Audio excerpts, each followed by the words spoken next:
This is a Heathkit Model C3 condenser checker, also a capacitor checker. Back in the day they used the word condenser, and then later on they started using the term capacitor. I have to show you these tests in somewhat of a darkened room so you can see the tuning eye. It's kind of a compromise. So it might be hard to read the dials somewhat, but it's more important to watch the tuning eye action as I test some caps. I'm going to test several caps. I'm going to test electrolytic cap, and then I'm going to test some film caps. I recently recapped this unit. It's got all new film caps inside. I did some contact cleaner work on the switches, and it is operating very, very well.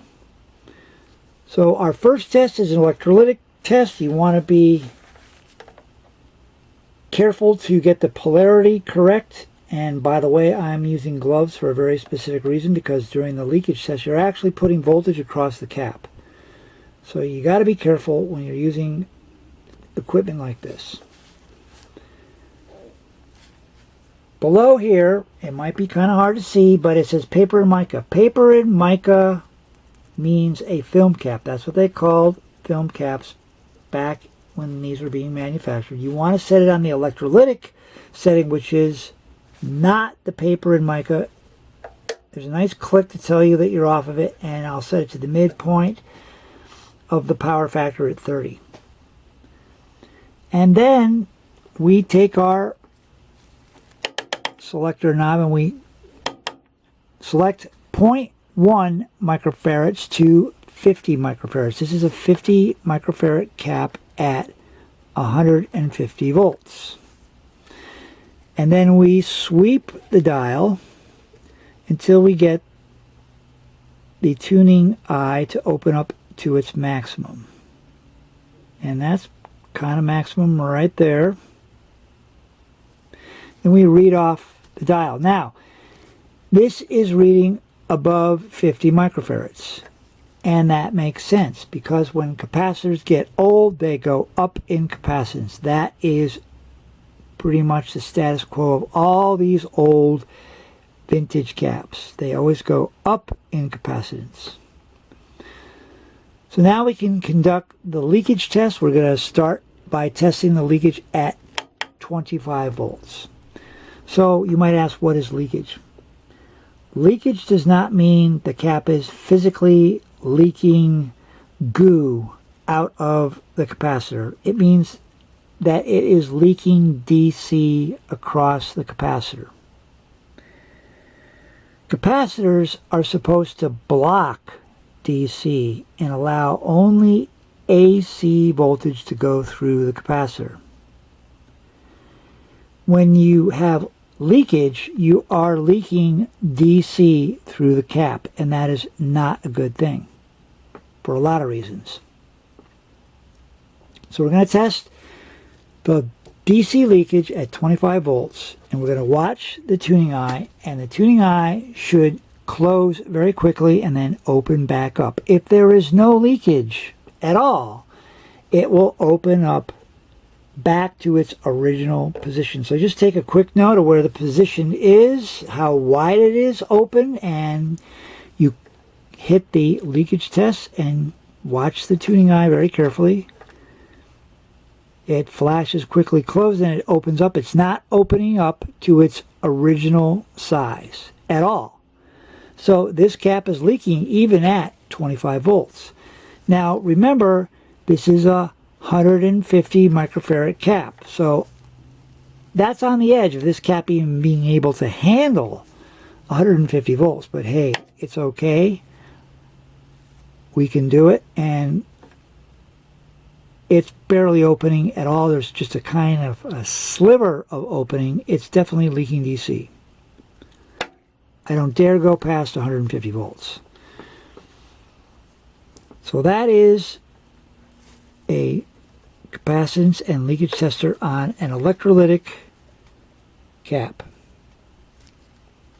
Now we're going to test some film caps. These are actually film caps that came out of this unit.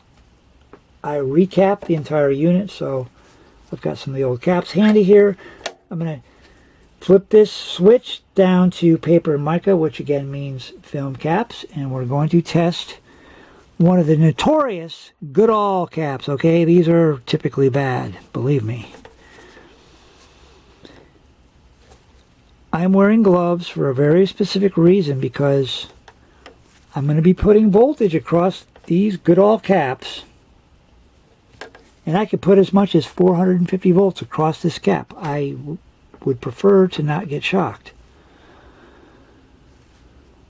So we set the capacitance check to 0.001 microfarads to 0.5, because this is a 0.01, but they're in, two of them are in parallel, so it's actually 0.02. By the way, when I recapped it, I put in 0.02. So we sweep the dial and we wait till it gets open, and it's not really opening that well. It's opening somewhat. These old caps don't really open up that well. And here we are. We've got 0.02 here, 0.05 here. We're somewhere between the two. You know, maybe like 0.03. It's not halfway. Halfway would be 0.035. We're less than halfway, so we'll call it 0.03. You kind of got to get used to the scale and, you know, dividing things out and doing a little bit of math in your head. It's not a digital readout. We're on analog. Now we can do the leakage test, and we'll go for a 25 volt leakage test. And that opens up pretty well, and it opens up approximately to the original open level. So it's not really leaking at 25 volts. We're going to go to 150, which is a big jump, admittedly. And it is definitely leaking at 150. It did not open up to its original open condition at all. Again, Goodalls are not very good. I'd have to call them bad all. Now we're going to test these two huge 0.1 at 600 volts. I'm just going to test one of them, by the way. These were put into parallel to create 2 microfarads. So I went and put in a 2 microfarad at 800 volts. Again, you want to make sure you're on the papered mica, because this is a film cap. And we're going to go to 0.1 to 50 microfarads, because it's a 1 microfarad cap. 1 microfarad. And we're going to sweep dial. Find that open condition. It's nice and open right there. And look at that. We're right at 0.1. We've landed precisely at 0.1. This little checker amazes me at how accurate it really is. Even though it's totally analog, it's really, really accurate. So now we're going to go to do the leakage test, 25 volts. Wow. It took a while, but it opened up to its original position. So there's really no leakage. It wasn't perfect. It should flash pretty quick. We'll go to 150. And it opens up pretty well. Going to go to 250. These are big jumps. I mean, wouldn't you agree? 25 to 150 to 250 to 350. You know, it's a big jump. And here we have less of an opening, but it still opens, and we're going to go to 350. And even less of an opening, we're going to go to 450.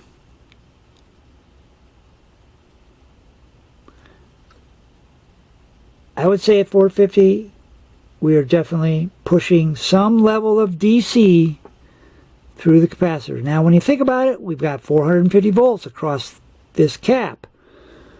We've got, in essence, a lot of drive right now trying to push DC through this cap, and we finally accomplished a certain level of DC leakage across this cap at 450 volts.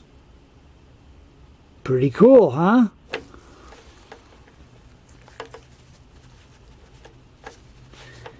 And then this last guy, we're going to test a brand new film cap. It's a 0.1 at 630 volts.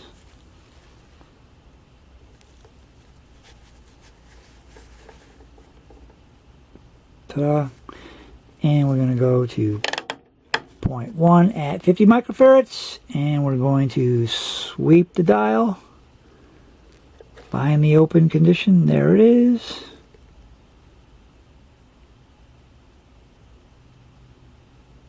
And again, it's landed dead on 0.1. Amazing. Now we're going to do the leakage test and see how it just opened up quickly. It flashed and went even more open. There's no leakage. We're just going to go all the way to 450 volts. I feel confident with that because it's A, it's a new cap. B, it is a 630 volt capacitor.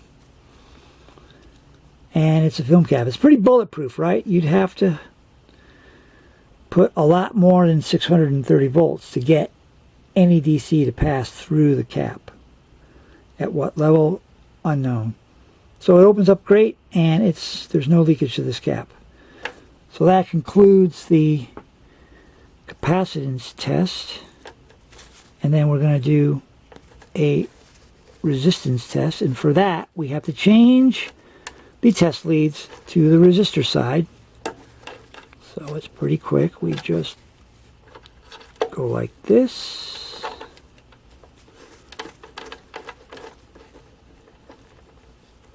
And I'm going to test a 10K.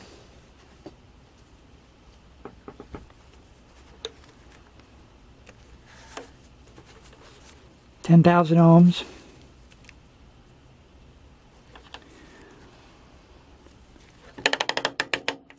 Setting will be at R.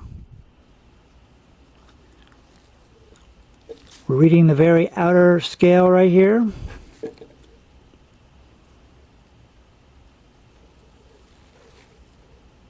And we got maximum opening right there. And look at that. We're exactly at 10,000 ohms. We can also test it at R times 100. Go down to R times 100.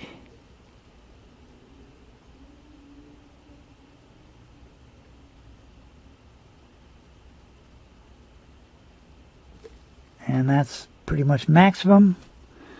And we're, again, very, very close to the 100 mark. Since we're at R times 100, that's the multiplier. 100 times 100 indeed equals 10,000 ohms or 10K. So there we've got a series of capacitor checks and a resistance check. And this capacitor resistor checker is operating very, very well. And here we have the Goodall cap, the pair 0.01 in parallel, which equals 0.02. And as you noted on the Heathkit tester, they were above 0.02, and they are reading, in fact, above 0.02. They're kind of flipping back and forth, which is indicative of a bad cap as well. But let's just call it, let's say if it's 39 nanofarads, that's 0.039 microfarads. And if we take a look at the electrolytic cap,